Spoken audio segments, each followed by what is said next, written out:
16 अप्रैल 2021 के current affair करेंगे इस क्लास में। उसके बाद हम क्वेश्चन करेंगे। ये सब टॉपिक कवर करने वाले हैं आज हम। फर्स्ट टॉपिक है हमारा गैलेक्सी के बारे में। एक नई गैलेक्सी खोज की है साइंटिस्ट ने, जिसका नाम है NLS-1 गैलेक्सी, यानी कि नैरो लाइन सेफर्ट 1 गैलेक्सी। ये गैलेक्सी है जी, देख सकते हो। ये यूनिवर्स है जी, बहुत बड़ा यूनिवर्स जो दिखाई देता है आपको। यूनिवर्स में बहुत सारी करोड़ों गैलेक्सीज होती हैं, जैसे ये एक गैलेक्सी है। उस गैलेक्सी में बहुत सारे सोलर सिस्टम होते हैं। जैसे अपना है जी, अपनी गैलेक्सी का नाम क्या है? दुग्ध मेघला बोलते हैं हिंदी में, या मिल्की वे। मिल्की वे, उसमें सोलर सिस्टम है बहुत सारे। एक सोलर सिस्टम है हमारा ये, जिसमें सन है, सन एक स्टार है, और सन के अराउंड ये 8 प्लानट और कुछ एस्टेरॉइड और कुछ स्मॉल प्लानट चक्कर लगा रहे हैं, इसके रिवॉल्यूशन कर रहे हैं। जैसे ये अर्थ है जी अपना, अर्थ रिवॉल्यूशन कर रहा है और रोटेट भी कर रहा है अपने अक्ष पे, अपने एक्सिस पे। तो ये किससे डिस्कवर करते हैं? टेलीस्कोप से देखते हैं जी, टेलीस्कोप। ये डिस्कवर की है, अभी आइडेंटिफाई की है। ये ऐसा माना जा रहा है गामा रे इमिट करती है। गामा रे होती है ना, उसको ये इससे इमिट हो रही है, निकल रही है। ये गैलेक्सी लगभग 31 बिलियन लाइट ईयर्स अवे है हमारी गैलेक्सी से। लाइट ईयर्स में होता है जी, एक साल में जितनी दूरी तय करती है लाइट, जो लाइट की दूरी होती है ना, मतलब लाइट की स्पीड होती है, कितनी होती है? लगभग 3 लाख किलोमीटर होती है ना पर सेकंड, 3 लाख किलोमीटर पर सेकंड। और एक साल में अब लगा लो, एक सेकंड में तो 3 लाख किलोमीटर चल रही है, 3 लाख किलोमीटर पर सेकंड। लेकिन एक साल में कितनी चलेगी दूरी? वो डिस्टेंस होती है जी लाइट ईयर, और ये 31 बिलियन लाइट ईयर्स अवे है। नेक्स्ट है हमारा मंकी डेक्टाइल। ये एक प्राणी है जी, जीव है, देख सकते हो आप। ये है मंकी डेक्टाइल। ये कहाँ पे डिस्कवर किया है? इसके फॉसिल्स पाए गए हैं जी, चाइना में। ये एक फ्लाइंग रेप्टाइल है। रेप्टाइल ऐसे होते हैं जी, रेंगने वाले प्राणी। जैसे स्नैक हो गया, स्नैक जो पेट के बल चलते हैं। ये उड़ने वाला है जी, रेप्टाइल उड़ने वाला है। और ओल्डेस्ट अपोजेबल थम्ब्स है जी इसके पास।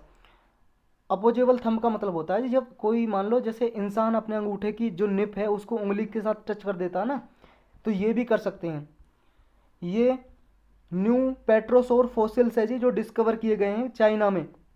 ऐसा माना जा रहा है 160 मिलियन ईयर्स ओल्ड हैं, ये पुराने हैं। और इनका नाम क्या था? कुनपेंगोप्टेरस एंटीपोलिकेटस, और शॉर्टकट में इनका नाम दिया गया है मंकी डेक्टाइल। ये पेट्रोसोर स्पीसीज क्या है जी? रेप्टाइल्स हैं, मतलब पेट के बल चलते हैं। और क्लोज कजन माने जा रहे हैं डायनासोर्स के। डायनासोर्स हुआ करता था ना, अब तो एक्सटिंक्ट हो गया। तो ये भी उसके साथ ही पैदा हुए थे जी, जो मंकी डेक्टाइल हैं। ये फर्स्ट एनिमल्स हैं जी, इंसेक्ट के बाद जो इवॉल्व हुए पावर्ड फ्लाइट के साथ। मतलब इंसेक्ट होते हैं ना, जैसे मच्छर हो गए जी, कीट हो गए, उनके बाद ये फर्स्ट एनिमल है जो उड़ने वाले इवॉल्व हुए हैं पावर्ड फ्लाइट के साथ। नेक्स्ट है जी अपना टीका उत्सव। टीका का मतलब है जी वैक्सीन। ये वैक्सीन उत्सव, वैक्सीन फेस्टिवल मनाया जा रहा है। ये वैक्सीनेशन फेस्टिवल है जो इंडिया ने लॉन्च किया है। इसका टारगेट यही है कि ज़्यादा से ज़्यादा लोगों को कोविड-19 की वैक्सीन लगे, मैक्सिमम पीपल को। नेक्स्ट है मानस ऐप। मानस एक ऐप है जी, मोबाइल ऐप, जो लॉन्च की है अभी। किस लिए? ताकि जो मेंटल हेल्थ और नॉर्मलसी ऑगमेंटेशन सिस्टम को इंक्रीज किया जाए। मतलब मान लो जी कोविड-19 किसी को हो गया और मेंटली वो परेशान है, मतलब जैसे स्ट्रेस हो जाता है ना मेंटली, तो उसको कम करने के लिए ये ऐप दी गई है, जिसमें कंसल्टेशन प्रोवाइड की जाएगी। किसने इसको लॉन्च किया जी? ये प्रोग्राम है जी, प्राइम मिनिस्टर की एक काउंसिल है जिसका नाम है science technology and innovation advisory council. इसने इसे लॉन्च किया जी, इंडोर्स किया है। ये एक नेशनल लेवल का प्रोग्राम है जी। इसमें गाइडेंस दी जाएगी, गाइडेंस। डिजिटल वेलबिंग प्लेटफॉर्म होगा मानस ऐप, मतलब डिजिटली तो होगा ही, मोबाइल में चलेगा। तो इंडियन सिटीजन को ये मेंटली गाइडेंस प्रोवाइड करेगी जी मानस ऐप। तो वेलनेस इफर्ट को डेवलप करेगी। बस यही है इसमें इतना। नेक्स्ट है अपना राइजीना डायलॉग। राइजीना डायलॉग क्या है जी? देखो अभी इसका वर्चुअली 6th एडिशन हुआ है, मतलब 6वीं मीटिंग हुई है राइजीना डायलॉग की। वर्चुअली का मतलब है जी इंटरनेट के जरिए हुए हैं। कोरोना की वजह से कोई आ जा तो नहीं रहा है। ये कौन होस्ट करता है जी इसे? अभी किसने होस्ट किए? होस्ट का मतलब है जी मेजबानी किसने कराया है, ये कंडक्ट किसने कराया है? थिंक टैंक है जी, एक ग्लोबल थिंक टैंक। ये 1990 में एस्टेब्लिश किया था इंडिया ने। ग्लोबल थिंक टैंक है जिसका नाम है ऑब्जर्वर रिसर्च फाउंडेशन। ये न्यू दिल्ली में है जी, न्यू दिल्ली बेस्ड है। इसके कई सारी ब्रांच भी हैं। किसके साथ मिलकर कराया है जी? मिनिस्ट्री ऑफ एक्सटर्नल अफेयर्स, विदेश मंत्रालय के साथ ये मिलकर कराया है। इस साल की थीम क्या है 2021 की? Hashtag viral word outbreaks outliers and out of control, ये इसकी थीम है। 2016 में स्टार्ट किया गया था रायसीना डायलॉग। किस लिए? ताकि जी जो इंटरनेशनल अफेयर्स हैं उनके बारे में चर्चा की जा सके। एक कॉन्फ्रेंस होती है जी इंटरनेशनल अफेयर्स के लिए, मतलब आपस में यहाँ पे क्या करते हैं जी, ग्लोबल से मतलब ग्लोबली पूरे वर्ल्ड से लीडर्स को इनवाइट करते हैं, चाहे वो पॉलिटिकल लीडर हो या बिजनेस का लीडर हो, कोई मतलब बिजनेस करता हो, किसी कंपनी हो, फैक्ट्री हो, या मीडिया से जी कोई मीडिया में काम करता हो, या सिविल सोसाइटी वगैरह से लीडर्स इन्वाइट करते हैं इस जो ये डायलॉग होता है रायसीना डायलॉग, या समिट बोल सकते हो, या आप मीटिंग बोल सकते हो। इसमें ये डिस्कस करते हैं कि जैसे कोई भी मान लो जी कंटेम्प्रेरी मैटर्स है, कंटेम्प्रेरी मैटर्स का मतलब है जी जो फिलहाल कोई मामला चल रहा है, इश्यू चल रहा है, डिस्प्यूट चल रहा है, जैसे मान लो जी कोरोना वायरस पूरे वर्ल्ड वाइड फैल रहा है, तो इसके बारे में डिस्कस करेंगे। जो भी कंटेम्प्रेरी मैटर्स होगा ना उसके बारे में डिस्कस करते हैं कि उससे कैसे डील किया जाए, ये सब होता है इसमें रायसीना डायलॉग में। चलते हैं नेक्स्ट में। नेक्स्ट है अपना आरसेप पैक्ट। इसका मतलब है जी Regional Comprehensive Economic Partnership pact. देखो जी जब ये बना था तो इसके 16 मेंबर थे, मतलब 10 तो आसियान के मेंबर थे और 6 और मेंबर थे जिसमें इंडिया भी मेंबर था। लेकिन 2019 में इंडिया ने विदड्रॉ कर लिया। विदड्रॉ का मतलब है जी अपने आप को वापस ले लिया, मेंबरशिप छोड़ दी इसकी, इंडिया ने विदड्रॉ कर लिया 2019 में। लेकिन अभी इसका जो मीटिंग हुई है ना आरसेप पैक्ट की, वो 15 मेंबर है जी। अब इसमें इंडिया ने तो हट गया इससे, तो 15 मेंबर की मीटिंग हुई है जिसमें एक सिंगापुर भी है। उसके फॉरेन मिनिस्टर ने, उसका नाम है विवियन बालाकृष्णन, उसने कहा, उसने आशा जताई कि इंडिया भी अगर मान लो जी इसमें मान लो पार्टिसिपेट करता तो अच्छा होता, ऐसा कुछ एक्सपेक्ट किया उसने। किसने? सिंगापुर के फॉरेन मिनिस्टर ने। अब इंडिया की ज़रूरत क्या है जी इसमें आरसेप में? इंडिया की ज़रूरत इसलिए है, उसने कहा इंडिया एक क्रूशियल रोल प्ले करेगा इसमें कि इंक्लूसिव आर्किटेक्चर बिल्ड करने के लिए इंडिया की ज़रूरत है, ताकि जो ग्लोबल इंस्टेबिलिटी इंक्रीज हो रही है वर्ल्ड वाइड उसको रिड्यूस किया जा सके। ऐसा ट्रेड पैक्ट है जी जो इंडियन कंपनीज वगैरह को प्लेटफॉर्म प्रोवाइड करेगा ये आरसेप, ताकि अपने माल को ट्रेड कर सकें। इंडिया और चाइना के बीच में और यूएस चाइना के बीच में टेंशन इंक्रीज हो रही है, यूएस चाइना के बीच में टेंशन इंक्रीज हो रही है, तो उसको काउंटर करने के लिए आरसेप एक बहुत ही अच्छा प्लेटफॉर्म है, ऐसी आशंका जताई। आरसेप क्या है जी, अब इसके बारे में थोड़ा डिटेल से पढ़ते हैं। देखो आरसेप की जो मीटिंग इंडिया के बिना 2020 में हुई, 2020 में, इसके अब 15 मेंबर हैं। कौन कौन से? 10 तो जो आसियान कंट्रीज़ के मेंबर हैं। आसियान कंट्री कौन कौन सी हैं जी? Singapore, Thailand, Vietnam, Cambodia, Indonesia, Malaysia, Brunei, Laos, Myanmar, Philippines. ये बहुत बार हमने पढ़ा है जी आसियान के बारे में। ये ग्रुप है 10 कंट्रीज़ का जो आपस में ट्रेड वगैरह को प्रमोट करती हैं।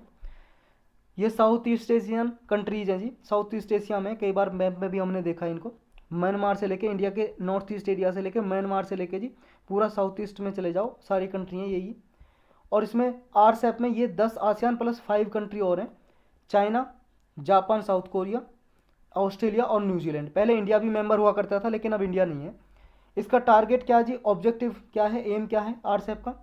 एम यही है कि लोअर टैरिफ हो। टैरिफ का मतलब है जी टैक्स। जब मान लो एक दूसरी कंट्री का एक्सपोर्ट इंपोर्ट हो, उनका ट्रेडिंग हो, तो टैरिफ टैक्स बिल्कुल कम हो। एक दूसरे कंट्री को ये जी प्लेटफॉर्म प्रोवाइड करें ताकि अपना माल बेच सकें, और हेल्प करें रिड्यूस कॉस्ट, कॉस्ट को कम करने में, ताकि कंपनीज हैं वो अपने प्रोडक्ट को एक्सपोर्ट कर सकें विद इन द ब्लॉक, मतलब आरसीप कंट्री हैं, आरसेप कंट्री हैं जो उनमें अपना माल बेच सकें आसानी से। इंटेलेक्चुअल प्रॉपर्टी को भी ये मतलब टच करता है, इंटेलेक्चुअल प्रॉपर्टी को भी अहम योगदान देता है। और लेकिन ये इन्वायरमेंटल प्रोटेक्शन और लेबर राइट को प्रोटेक्ट नहीं करता आरसेप में, इसको कवर नहीं करता। इंडिया ने क्यों नहीं ज्वाइन किया जी इसको, आरसेप को क्यों इससे विड्रॉ कर लिया? इंडिया ने कहा जी अगर हम मान लो लोअर टैरिफ करेंगे, मतलब टैक्स रिड्यूस कर देंगे आरसेप कंट्रीज़ के लिए, तो उसमें चाइना भी है, तो चाइनीज़ गुड्स की तो हमारी कंट्री में फ्लड आएगी जाएगी जी। पहले ही ऑलरेडी चाइना की इतनी सारी गुड्स हमारी कंट्री में इंपोर्ट होती हैं, और अगर हम टैरिफ लो कर दें, टैक्स घटा दें, तो ऑलरेडी और ज़्यादा इंपोर्ट हो जाएगा हमारी कंट्री में, बढ़ जाएगा चाइना से। तो इसलिए डर था जी कि चाइना पूरी मार्केट पे कब्जा कर लेगा इंडिया की पे। नेक्स्ट और कुछ ये भी था कि मान लो अगर टैरिफ लो कर दिया तो न्यूजीलैंड वगैरह में जी बहुत जो मिल्क प्रोडक्ट है ना, बहुत ही चीप प्राइस में आते हैं जी, और अच्छी क्वालिटी के, मतलब प्राइस कम होता है, अच्छी क्वालिटी के होते हैं मिल्क प्रोडक्ट, जैसे चॉकलेट हो गया जी, पनीर हो गया आपका, या कोई भी मिल्क से बने प्रोडक्ट, दूध से बने प्रोडक्ट। तो इंडिया के जो फार्मर्स हैं उनकी तो लाइवलीहुड खतरे में आ जाएगी ना। जब न्यूजीलैंड से मान लो जी कम प्राइस में माल आएगा, तो इंडिया का कौन खरीदेगा दूध 56 रुपये किलो या 58 रुपये किलो, समझ रहे हो? तो इसलिए इंडिया ने विद्रॉ कर लिया। नेक्स्ट है जी अपना India Russia committed to S-400 deal. अभी रसिया के एम्बेसडर हैं जी जिनका नाम है निकोलाई कुडासेव, इन्होंने कहा है कि इंडिया रसिया के बीच में जो डील हुई थी S-400 मिसाइल सिस्टम की, ये मिसाइल है जी S-400 मिसाइल, इसे इंडिया परचेज कर रहा है रसिया से। तो ये डील हुई थी, अभी एम्बेसडर ने कहा है रसिया के ने कि हम इस ईयर के एंड तक इंडिया को डिलीवर कर देंगे, मतलब 2021 के अंत तक ये S-400 मिसाइल रशिया दे देगा इंडिया को। लेकिन ये दोनों कंट्रियों के बीच में जी यूएस का सैंक्शन को इनवाइट कर सकती है। मतलब अगर यूएस ने एक एक्ट बना रखा है अपना काटसा नाम से एक्ट, पढ़ेंगे हम इसे भी। अगर यूएस के खिलाफ रसिया से कोई डील करता है डिफेंस में, उसके इक्विपमेंट खरीदता है, तो यूएस उस पर सैंक्शन लगा देता है। सैंक्शन का मतलब होता है जी सैंक्शन, प्रतिबंध लगा देता है। कैसे लगाता है सारे देखेंगे हम। ये मिसाइल है जी, देख लो S-400 मिसाइल, ये मिसाइल सिस्टम है, ये खरीदेगा इंडिया रसिया से। ये पहले भी लगा चुका है जी, चाइना और टर्की पे ऐसा सैंक्शन लगा चुका है काटसा एक्ट के थ्रू। इंडिया मतलब यूएस का लॉ है जी एक काटसा। ये S-400 मिसाइल के बारे में पहले पढ़ते हैं। एक डिफेंस मिसाइल सिस्टम है, ये ये मतलब surface to air missile system है जी, मोबाइल सिस्टम है, मतलब इसे एक जगह से दूसरी जगह पे आसानी से ले जाया जा सकता है। रसिया ने डिज़ाइन किया है। एक यूएस की मिसाइल है जी थार्ड नाम से, थार्ड, इसके बारे में यूपीएससी क्वेश्चन पूछ चुका थी एक बार, थार्ड नाम से, terminal high altitude area defence system इसकी फुल फॉर्म है। इससे भी हाई क्वालिटी की मिसाइल सिस्टम है जी ये जो रसिया का S-400 मिसाइल सिस्टम है। ये long range surface to air missile system है S-400। अब काटसा एक्ट क्या है जी यूएस का, और क्यों काउंटर करता है जी? देखो जी यूएस ने एक काटसा एक्ट बनाया 2017 में, इनेक्ट किया। इनेक्ट का मतलब है जी बनाना, लॉ बनाना। तो एक कानून बनाया जी यूएस ने काटसा एक्ट नाम से, countering America's adversaries through sanction act. मतलब जो भी यूएस के अमेरिका के एडवर्सरीज हैं, एडवर्सरीज का मतलब विरोधी हैं, उनको सैंक्शन लगाना, उन पे प्रतिबंध लगाना। कौन किस किस के लिए क्या था मेन ऑब्जेक्टिव? ईरान पे, रसिया और नॉर्थ कोरिया। अगर कोई भी कंट्री यूएस का मान लो अलाई कंट्री है, मतलब यूएस से डील करता है, व्यापार करता है, और अगर वो ईरान, रसिया, नॉर्थ कोरिया से कोई डिफेंस डील करेगा तो यूएस उस कंट्री पे सैंक्शन लगा देगा, प्रतिबंध। इस एक्ट में ये था जी। इस एक्ट में यही है कि कंट्रियों पे मान लो कोई रसिया की डिफेंस सिस्टम से, इंटेलिजेंस सेक्टर से कोई डील करेगा, ट्रांजेक्शन करेगा, तो यूएस उस पर सैंक्शन लगा सकता है। सैंक्शन में क्या क्या होता है जी जब प्रतिबंध लगाते हैं? देखो जी सैंक्शन में ये होता है, यूएस एक तो लोन प्रोवाइड करने से मना कर देता है किसी भी पर्सन को। जैसे मान लो इंडिया का कोई पर्सन लोन लेना चाह रहा है, उस पर प्रतिबंध लगा देगा। एक्सपोर्ट इंपोर्ट बैंक से जो भी असिस्टेंस मिलती है उसको भी प्रतिबंध लगा देगा। कोई मान लो जी इंडिया का कोई पर्सन वीज़ा लेना चाह रहा है तो उसे वीज़ा देने से इनकार कर देगा, ये सैंक्शन हो गया। उससे डील करना बंद कर देगा जी, उसकी कंपनियों से, इंडिया की कंपनियों से डील करना बंद कर देगा, व्यापार करना बंद कर देगा। जो भी मान लो United States, US, Indian government से कोई भी गुड्स वगैरह, सर्विस वगैरह प्रोक्योर करता है, मतलब कोई भी माल वस्तु खरीदता है ना इंडिया से, वो खरीदना बंद कर देगा। ये होता है सैंक्शन में, प्रतिबंध में। तो इसमें यही था। चलते हैं नेक्स्ट पे। नेक्स्ट है जी अपना NATO to exit Afghanistan along with US. देखो जी नाटो की फोर्स और यूएस की फोर्स अभी अफगानिस्तान में तैनात हैं। ये लगभग सितंबर 11 को विदड्रॉ कर जाएंगी, निकल जाएंगी अफगानिस्तान से, इसलिए न्यूज़ में है। विदड्रॉ क्यों कर रही है जी? देखो डील हुई थी तालिबान और यूएस के बीच में, इसलिए विदड्रॉ कर रही है नाटो और यूएस की फोर्स। ये लगभग इन्होंने जी ट्रेनिंग दे दी है किसको? अफगानिस्तान की फोर्स को। तो वो ये एक्सपेक्ट कर रहे हैं जो अफगान की मिलिट्री है, अफगानिस्तान की मिलिट्री है मतलब, और पुलिस फोर्स है, वो अब इतनी डेवलप हो गई है कि यहाँ पे जो इंसर्जेंसी वगैरह है उसको रोकेगी, सिक्योरिटी प्रोवाइड करेगी और पीस प्रोवाइड करेगी अफगानिस्तान में। बैकग्राउंड क्या है जी? देखो 11 सितंबर को 2001 में, 2001 में, इसे 9/11 भी बोलते हैं, 9/11। 11 सितंबर 2001 को 20 साल पहले अलकायदा ने अटैक किया था यूएस पे। अलकायदा एक टेररिस्ट ऑर्गेनाइजेशन है जी, आतंकवादी संगठन, टेररिस्ट ऑर्गेनाइजेशन। इसने अटैक किया था यूएस पे 20 साल पहले, जिसे 9/11 अटैक भी बोलते हैं। तो इसके एयरलाइन हाईजैक कर लिया था जी यूएस में।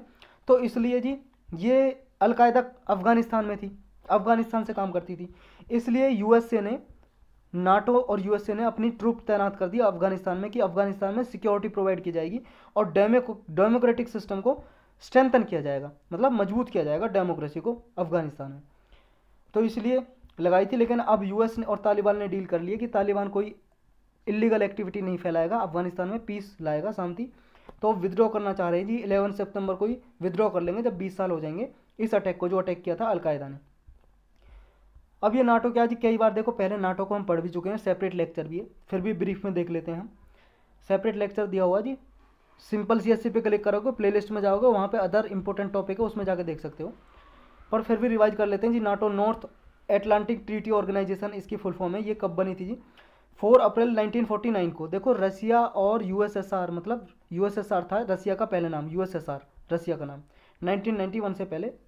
1991 में डिसइंटीग्रेशन हो गया था जी इसका, विखंडन मतलब विभाजित हो गया था, कई सारे और कंट्री बन गए थे इसके 1991 में। उससे पहले जी जब सेकेंड वर्ल्ड वार हुआ था, सेकेंड वर्ल्ड वार के बाद रसिया मतलब USSR और US अमेरिका के बीच में कोल्ड वार चल गया थी। कोल्ड वार का मतलब है शीत युद्ध। ये कोई तलवार और बंदूक से कोई वार नहीं हुआ था, गोला बारूद से। ये वार था जी आइडियोलॉजी का, विचारधारा का वार था जी, विचारधारा का युद्ध था, आइडियोलॉजी का। विचारधारा थी जी, US था जो US, ये US है, ये रसिया है, USSR मान लो जी, पहले इसका नाम USSR था। तो रसिया जी, रसिया USSR प्रमोट कर रहा था कम्युनिज्म को। कम्युनिज्म आइडियोलॉजी ऐसी होती है जी, हिंदी में बोलते हैं जी साम्यवाद। ऐसी आइडियोलॉजी, ऐसी विचारधारा जिसमें सारी प्रॉपर्टी, जितनी भी प्रॉपर्टी है जी, चाहे जमीन हो, चाहे कंपनी हो, कोई फैक्ट्री हो, सब गवर्नमेंट के हाथ में रहे, गवर्नमेंट चलाए। और ये US प्रमोट कर रहा था जी कैपिटलिज्म को। कैपिटलिज्म का मतलब होता है जी पूंजीवाद, मतलब ऐसी सिस्टम जिसमें सारा जो प्रॉपर्टी हो, लैंड हो, कंपनी हो, सारे प्राइवेट हाथों में हो जी, निजी हाथों में, कोई गवर्नमेंट ना चलाए जी, सब प्राइवेट हाथों में हो, डिमांड और सप्लाई के बेस पे सब डिसाइड हो। तो ये आइडियोलॉजी थी जी। इसी में जी अमेरिका ने बनाया काउंटर करने के लिए रसिया को नाटो, एक फोर्स है जी, military organisation, military alliance, European countries के साथ मिलके इंटर गवर्नमेंटल ऑर्गेनाइजेशन है जी। ये वाशिंगटन ट्रीटी में इसका हेडक्वार्टर है, मतलब वाशिंगटन ट्रीटी में ये एस्टेब्लिश की थी। वाशिंगटन ट्रीटी से एक संधि हुई थी, वाशिंगटन ट्रीटी के नाम से, वाशिंगटन ट्रीटी में, मतलब वाशिंगटन एक जगह का नाम है US में, वाशिंगटन DC, US की भी कैपिटल है वाशिंगटन DC। वाशिंगटन में ट्रीटी हुई थी, इसीलिए इस ट्रीटी का नाम संधि, ट्रीटी का मतलब है संधि, एग्रीमेंट, समझौता, तो उसी के नाम पे रख दिया जी वाशिंगटन ट्रीटी। लेकिन इसका जो हेडक्वार्टर है कहाँ पे है? हेडक्वार्टर बेल्जियम कंट्री है यूरोप में, उसकी कैपिटल है ब्रुसेल, वहाँ पे है। और किसी जो अलाइड कमांड ऑपरेशन है उसका हेडक्वार्टर है जी बेल्जियम के मोन्स सिटी में। इसकी कंपोजिशन क्या जी? देखो जब बनी थी 12 कंट्री थी, लेकिन अभी इसमें 30 कंट्री हो गई हैं। लेटेस्ट कंट्री ज्वाइन किया था वो है जी 27 मार्च 2020 में मैकेडोनिया ने इसको ज्वाइन किया नाटो को। अब 30 कंट्री हैं। इसकी मेंबरशिप सभी यूरोपियन कंट्री कोई भी ले सकते हैं जी, उस सब के लिए ओपन है। बस ये है जी कि जो नॉर्थ अटलांटिक एरिया है, नॉर्थ अटलांटिक ओशियन है, उसके अराउंड जो भी कंट्री आती है उनको सिक्योरिटी प्रोवाइड करे, बस इसकी ये शर्त होती है। इसके ऑब्जेक्टिव क्या जी? टारगेट, इसके टारगेट ये जी, एक तो पॉलिटिकल ये कि नाटो प्रमोट करेगी जी डेमोक्रेटिक वैल्यूज़ को, मतलब लोकतांत्रिक वैल्यूज़ को प्रमोट करेगी और आपस में कंट्री को डिफेंस और सिक्योरिटी प्रोवाइड करेगी। नेक्स्ट है जी एक मिलिट्री ऑब्जेक्टिव है इसका। मिलिट्री का मतलब ये है जी, ये पीसफुली, मान लो जी कंट्री के बीच में कोई कंट्री नाटो की कंट्री से विवाद हो जाता है, डिस्प्यूट, तो पीसफुली रिजोल्यूशन को पीसफुली रिजोल्यूशन के जरिए डिस्प्यूट को, विवाद को निपटारा करेंगे। अगर पीसफुली नहीं होता तो मिलिट्री पावर यूज करेंगे ये। अगर मान लो जी इसमें वाशिंगटन ट्रीटी के आर्टिकल 5 है, उसके अनुसार अगर कोई भी नाटो के मेंबर पे हमला करता है तो सारे नाटो के मेंबर पे हमला समझा जाएगा, किसी एक कंट्री पे करता है तो फिर वो सारे मिलकर जी निपटारा करेंगे, उस कंट्री से सामना करेंगे। नाटो की मतलब नाटो को काउंटर करने के लिए जी रसिया ने एक ऑर्गेनाइजेशन बनाई थी 1956 के लगभग, जिसका नाम था, ये देख लेना आप, कंफर्म कर लेना 1956 है कितना है। ये बनाया था जी रसिया ने बनाया था, ये 56 रहने दो, ऑर्गेनाइजेशन का नाम देखो बस, वार्सो पैक्ट है जी। वार्सो पैक्ट बनाया किसने? रसिया ने। ये भी मिलिट्री ऑर्गेनाइजेशन थी नाटो की तरह, लेकिन ये डिसॉल्व कर दी रसिया ने, लेकिन नाटो अब भी चल रही है। नेक्स्ट है हमारा Mettur Sarabanga lift irrigation project. Mettur एक डैम है जी, डैम, बांध का नाम है मैटूर। कौन सी रिवर पे? कावेरी। और साराबंगा रिवर है जी, उस पर मतलब एक बांध बनाए जा रहे हैं इस नाम से, मैटूर साराबंगा, इरिगेशन के लिए जी, सिंचाई के लिए, किसानों की खेतों में पानी लग सके, ये प्रोजेक्ट है जी, आप देख सकते हो, ये कुछ ऐसा बांध है ये। अभी न्यूज़ में क्यों है? न्यूज़ में इसलिए तमिलनाडु गवर्नमेंट के खिलाफ NGT में एक एप्लीकेशन गई। NGT है जी, नेशनल ग्रीन ट्राइब्यूनल, एक ट्राइब्यूनल है जो इन्वायरमेंट को प्रोटेक्ट करने के लिए काम करती है। तो इसमें एक पिटीशन डाली, उसने कहा तमिलनाडु गवर्नमेंट को रोको कि जो ये मैटूर साराबंगा प्रोजेक्ट बना रही है इसको बनाने से रोको, लेकिन NGT ने मना कर दिया। तमिलनाडु गवर्नमेंट से कहा कि आप बनाओ, इस प्रोजेक्ट को पूरा करो और इरिगेशन प्रोवाइड करो फार्मर्स को। इशू क्या है? इशू ये जी एप्लीकेशन डाली थी, जो ये इन्वायरमेंट क्लियरेंस नहीं ली है तमिलनाडु ने प्रोजेक्ट को बनाने से पहले। देखो जी, जब भी कोई ऐसा डैम वगैरह प्रोजेक्ट बनाते हैं रिवर वगैरह पे, तो इन्वायरमेंटल क्लियरेंस लेनी पड़ती है, मतलब इन्वायरमेंट मिनिस्ट्री वगैरह से जी अनुमति लेनी पड़ती है। क्लियरेंस का मतलब ये है। अब इसमें ये लगाया गया कि जो कंस्ट्रक्शन बना हो रहा है जो प्रोजेक्ट का, ये इलीगल है जी, क्योंकि जो फार्मर्स का राइट है उनको भी ध्यान में नहीं रखा गया है ये प्रोजेक्ट बनाने के समय पे। और दूसरा, इस इंटरेस्ट इन्वॉल्व होता है जी तमिलनाडु, कर्नाटक और केरल का, तो इसलिए सेंट्रल गवर्नमेंट की परमिशन रिक्वायर थी इस प्रोजेक्ट को शुरू करने से पहले, क्योंकि 3 गवर्नमेंट को इफेक्ट करता है ये प्रोजेक्ट, 3 स्टेट को। लेकिन एनजीटी का क्या कहना है? एनजीटी का कहना है, देखो भाई साहब, कोई भी प्रोजेक्ट माइनर प्रोजेक्ट है ना, कोई भी माइनर प्रोजेक्ट है, माइनर इरिगेशन सिस्टम प्रोजेक्ट है, उसमें आता है, तो उसको क्या है, इन्वायरमेंट क्लियरेंस लेने की जरूरत नहीं है, और नई सेंट्रल गवर्नमेंट से। और ये माइनर प्रोजेक्ट है। माइनर प्रोजेक्ट वो होते हैं जी जो 2000 हेक्टेयर से कम होते हैं, जिनका एरिया 2000 एकड़, हेक्टेयर का मतलब है 1 हेक्टेयर में होता है जी 2.5 एकड़, मतलब 5000 एकड़ से कम है, जो 5000 एकड़ से कम है, 5000 एकड़ लगा लो या 2000 हेक्टेयर लगा लो। और जो ये प्रोजेक्ट बन रहा है ना, मैटूर मैटूर साराबंगा इरिगेशन प्रोजेक्ट, ये 4238 एकड़ का जी लैंड, मतलब इतनी लैंड पे बन रहा है, इतनी भूमि पे। तो एनजीटी ने यही कहा भाई साहब ये माइनर प्रोजेक्ट है, तो इन्वायरमेंट क्लियरेंस लेने की कोई जरूरत नहीं है, एग्जेम्प्टेड है ये, इससे छूट मिली हुई है। और जो वाटर रिसीव करता है ना, कर्नाटक से रिसीव करते हैं जी वाटर, तो वो रेगुलेटेड होता है जी ओनली। और जो मैटूर डैम से जी वाटर रिसीव करते हैं, डैम मैटूर डैम से जो वाटर रिसीव किया जाता है, वो 2 स्टेट के साथ शेयर नहीं किया जाता, बल्कि तमिलनाडु अपने बेनिफिट के लिए यूज करता है वाटर जो भी आता है मैटूर डैम से। तो इसलिए भी परमिशन लेने की जरूरत नहीं है किसी अथॉरिटी को। प्रोजेक्ट क्या है जी? प्रोजेक्ट यही है, तमिलनाडु गवर्नमेंट इसको इंप्लीमेंट कर रही है जी, और बना रही है मैटूर डैम साराबंगा रिवर पे, और ये मैटूर डैम किस पे? कावेरी रिवर पे। ये एक इरीगेशन प्रोजेक्ट है जी, लगभग 4200 एकड़ में फैला हुआ है। और ये इन प्लेस को जी प्रोवाइड करेगा इरीगेशन, जैसे ईडापड्डी हो गया, ओमालूर, सांकागिरी, मैटूर तालुक। सरप्लस वाटर को डाइवर्ट करेगा जी मैटूर रिजर्वेयर से, ताकि 100 टैंक्स के जरिए लेक्स में, पॉन्ड्स में, ताकि यहाँ पे खेतों को पानी दिया जा सके, सिंचाई पहुँचा सके फार्मर्स को। इतना ही था जी। इसमें चलते हैं नेक्स्ट पे। नेक्स्ट है अपना India's public debt level among highest in emerging economies. अभी एक रेटिंग एजेंसी है जी, रेटिंग एजेंसी, जिसका नाम है मूडीज। ये रेटिंग प्रोवाइड करती है, वर्ल्ड वाइड रैंकिंग देती है कंट्रीज को। इसने एक अपनी रिपोर्ट जारी की है जी, उसमें कहा है जो इंडिया का पब्लिक डेट है, पब्लिक डेट का मतलब होता है जी, डेट का मतलब कर्ज, पब्लिक मतलब गवर्नमेंट। गवर्नमेंट ने जो कर्ज लिया हुआ है, कर्ज लिया हुआ है जी, वो पूरी जो इमर्जिंग कंपनी इकोनॉमी है, जितनी भी इमर्जिंग इकोनॉमीज है, इमर्जिंग इकोनॉमी का मतलब है जी डेवलपिंग कंट्रीज, मान लो आप, डेवलपिंग कंट्रीज यानी कि विकासशील देश, तो उनमें सबसे हाई है जी, सबसे ज़्यादा है पब्लिक डेट इंडिया का। ये इस मूडी इन्वेस्टर सर्विस है जी, इसकी मूडीज ने एक रेटिंग एजेंसी है, उसने ऐसा एक्सपेक्टेशन लगाई है, उसने कहा है कि देखो पब्लिक डेट इंडिया का सबसे ज़्यादा है, और लेकिन जो इसकी कैपेबिलिटी है, अफोर्डेबिलिटी है पे करने की, डेट को चुकाने की, वो वीकेस्ट है, सबसे कम है। मतलब कर्जा तो सबसे ज़्यादा ले लिया और चुकाने की क्षमता है नहीं इंडिया की, ये इसने बोला है, अगर सिंपल भाषा में बोलूँ तो मैं।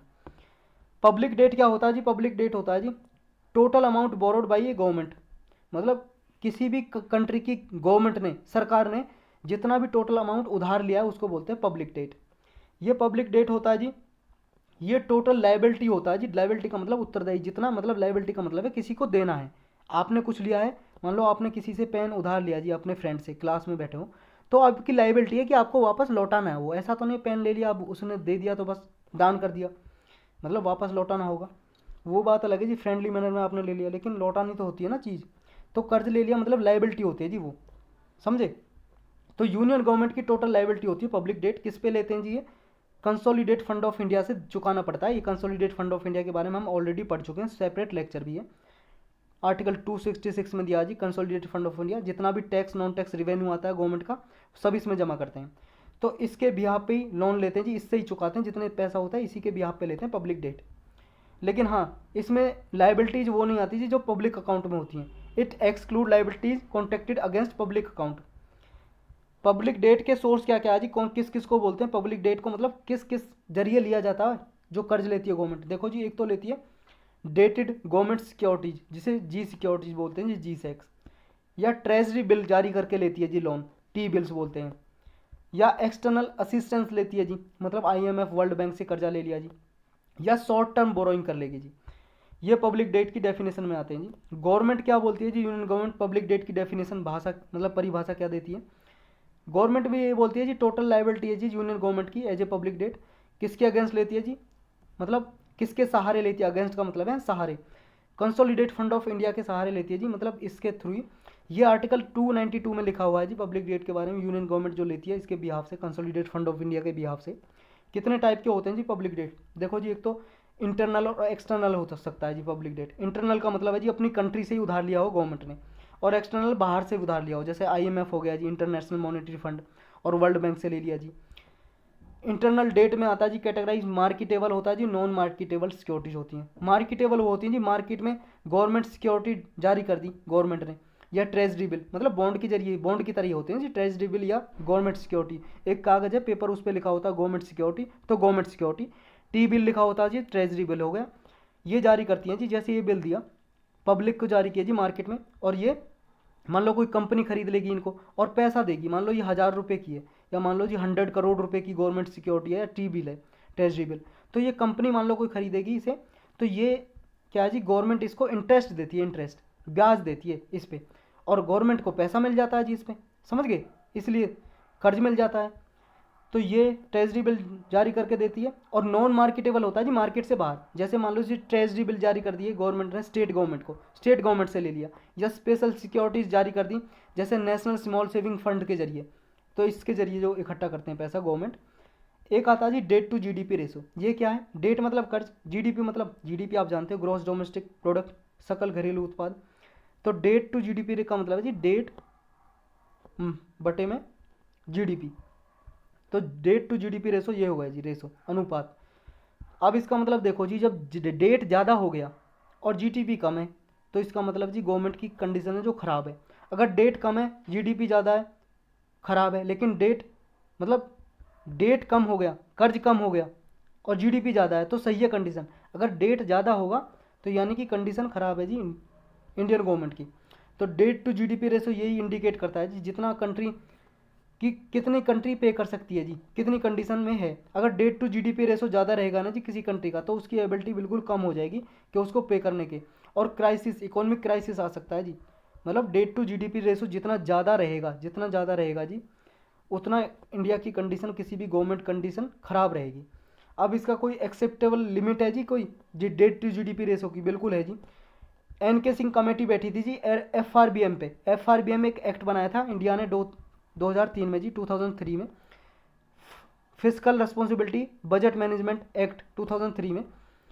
इसको रिव्यू करने के लिए एक कमेटी बैठी थी जी, अध्यक्ष थे जी उस कमेटी के NK Singh. NK Singh committee ने कहा था कि डेट टू GDP रेशो जो सेंट्रल गवर्नमेंट का होना चाहिए 40% GDP तक, और 20% होना चाहिए जी स्टेट गवर्नमेंट का। तो टोटल मिला के 60% होना चाहिए।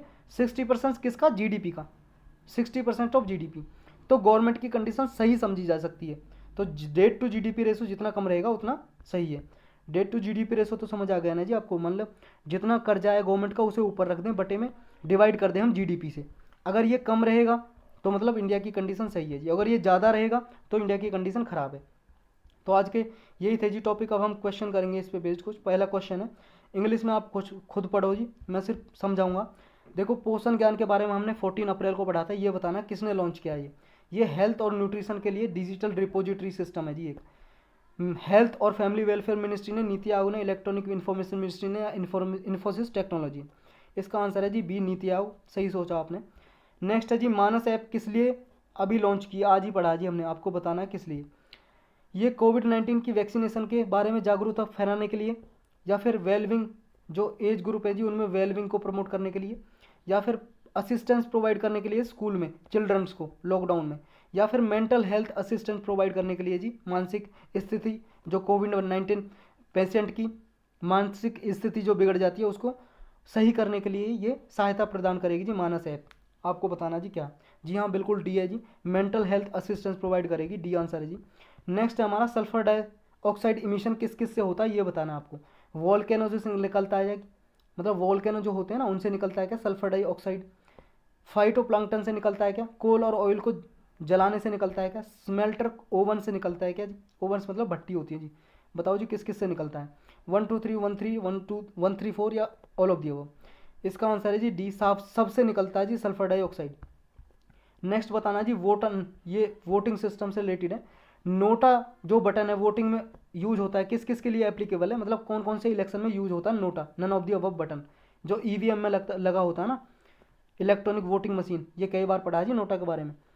पहला जी लोकसभा इलेक्शन में यूज होता है क्या, स्टेट के जो लेजिस्लेटिव असेंबली इलेक्शन होते हैं विधानसभा के, उसमें होता है क्या, मतलब एमपी और एमएलए के इलेक्शन में होता है क्या, प्रेसिडेंट और वाइस प्रेसिडेंट के इलेक्शन में होता है क्या। आपके ऑप्शन है जी 1 2 1 3 ऑल ऑफ द अबव या 1। देखो जी 3 नहीं है, प्रेसिडेंट और वाइस प्रेसिडेंट के इलेक्शन में नहीं होता, बाकी दो करेक्ट है, ए सही आंसर है।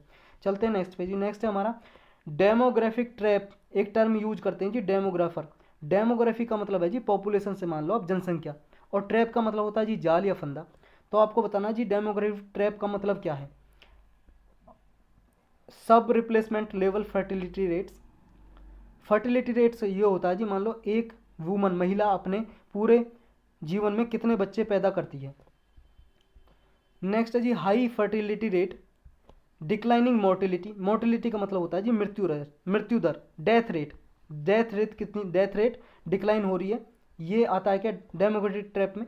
या इंक्रीजिंग मोर्टिलिटी, डेथ रेट का बढ़ना, मतलब ज़्यादा से ज़्यादा मृत्यु होना। आपको बताना जी कौन सा आता है जी डेमोग्राफिक ट्रैप में क्या क्या इंक्लूड होता है। 1 3 1 4 2 3 या 1 2। देखो जी इसमें आता है जब ज़्यादा से ज़्यादा फर्टिलिटी रेट ज़्यादा हाई हो, मतलब कि ज़्यादा से ज़्यादा बच्चे पैदा हो रहे हो किसी कंट्री में, और डिक्लाइनिंग मोर्टेलिटी मतलब डेथ रेट बिल्कुल कम हो। देखो जी डेथ रेट कम होगी मतलब मृत्यु कम होंगी, और जनसंख्या मतलब जो चिल्ड्रन है वो ज़्यादा से ज़्यादा पैदा होंगे जी बच्चे, तो जनसंख्या तो बहुत ज़्यादा हाई हो जाएगी ना, उसी को बोलते हैं डेमोग्राफिक ट्रैप, डेमोग्राफिक ट्रैप। तो 2 और 3 जिसमें जी करेक्ट कर दो, सी आंसर करेक्ट हो जाएगा। नेक्स्ट चलते हैं जी। आपको बताना जी सीवीड के रिगार्डिंग कुछ स्टेटमेंट दी हुई है।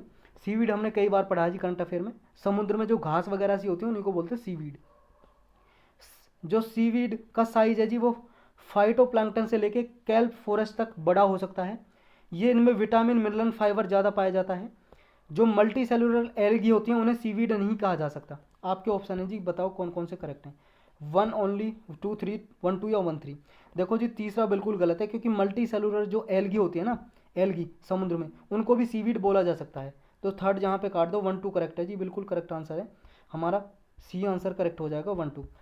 नेक्स्ट है जी सी वीड की ग्रोथ के लिए कौन सी कंडीशन सूटेबल है, ये बताना। सीवीड जो है समुद्र में जो घासें वगैरह सी होती हैं, तो ये सीवीड के लिए स्पेशल लेक्चर भी बनाया हुआ है जी, आपने देखा हो तो। नहीं देखा तो सिंपल सी एस सी पे क्लिक करो, वहाँ पे इन्वायरमेंट की प्ले लिस्ट पे जाओ, देख लो, 2 3 मिनट का लेक्चर होगा। आपको बताना सीवीड की ग्रोथ के लिए कौन कौन सी कंडीशन सूटेबल है। पहला टर्बिड वाटर, टर्बिड वाटर का मतलब है जी गंदा पानी। Fresh water inflows, fresh water तो जानते हो जी, ताज़ा पानी, अच्छा पानी। Water temperature ranging from 25 degree Celsius to 30 degree, मतलब जो वाटर में टेम्परेचर होना चाहिए 25 से लेकर 30 डिग्री के लिए, 30 डिग्री तक। आपको बताना जी कौन सी कंडीशन सूटेबल है। 2 ओनली, 1 3 ओनली, 3 ओनली या नन ऑफ दी अबव। देखो जी गंदा पानी होगा तो सीवीड वहाँ नहीं होगी, ये बिल्कुल गलत बात है। फ्रेश वाटर भी होगा तब भी नहीं होगी। साल्टेड वाटर चलेगा जी, फ्रेश वाटर इनफ्लो होगा, बल्कि फ्रेश वाटर जब आता है ना तो ये किल कर देता है, सीवीड को मार देता है। तो दोनों बिल्कुल गलत है, लेकिन हाँ तीसरा बिल्कुल सही है, तो सी आंसर करेक्ट हो जाएगा हमारा, क्योंकि इसके लिए 25 डिग्री से लेकर 30 डिग्री तक टेम्परेचर चाहिए। नेक्स्ट है जी हमारा सी ग्रास के रिगार्डिंग कुछ स्टेटमेंट दी हुई है। सी ग्रास भी ऐसी होती है जी सीवीड की तरह ही, समुद्र की घास। आपको करेक्ट स्टेटमेंट बतानी है जी कौन सी है। जो सी ग्रास है जी ट्रॉपिक से लेके अंटार्कटिक और आर्कटिक तक मिलती हैं। ट्रॉपिक का मतलब समझते हो ना जी, ये अर्थ, ये इक्वेटर, ये 23.5 डिग्री नॉर्थ और साउथ और नॉर्थ से लेके ये जो एरिया है अर्थ का, इसे बोलते हैं जी ट्रॉपिक। ये कह रहा है ट्रॉपिक से लेके नॉर्थ साइड में आर्कटिक सर्कल है जी, आर्कटिक, और इधर है जी अंटार्कटिक महाद्वीप, यानी कि अंटार्कटिक कॉन्टिनेंट। तो ये कह रहा है ट्रॉपिक से लेके आर्कटिक तक और ट्रॉपिक से लेके अंटार्कटिक तक ये सी ग्रास मिलती हैं, सब में पाई जाती हैं। दूसरी स्टेटमेंट करिए, इनकी कोई रूट नहीं होती, जड़ नहीं होती जी इनकी, ये पीटल से प्रोवाइड करती हैं जी न्यूट्रिशन, मतलब ड्राइव करती हैं, निकल लेती हैं। थर्ड बोल रही है इन्हें लंग्स ऑफ द सी, मतलब समुद्र के फेफड़े बोला जाता है इन्हें, और ये जनरेट करती हैं जी ऑक्सीजन फोटोसिंथेसिस करके। आपको बताना जी कौन सा करेक्ट है। 1 3 3 ओनली, 1 2 1 ओनली। देखो जी पहला बिल्कुल गलत है, क्योंकि अंटार्कटिका में नहीं मिलती सी ग्रास, वहाँ तो बर्फ़ ही बर्फ़ जमी हुई, कुछ नहीं मिलता वहाँ पे स्पीसीज, प्लांट की स्पीसीज वगैरह, सी ग्रास कुछ नहीं मिलता। तो पहला जहाँ जहाँ काट दो जी आपका आंसर वैसे ही आ जाएगा, 3 ओनली। दूसरा इसलिए गलत है जी क्योंकि इन इसमें कहा है कि इसकी जड़ नहीं होती, रूट नहीं होती, लेकिन इसकी रूट होती है जी, बिल्कुल गलत बात है। तो आज के लेक्चर में इतना ही था जी, कल मिलते हैं।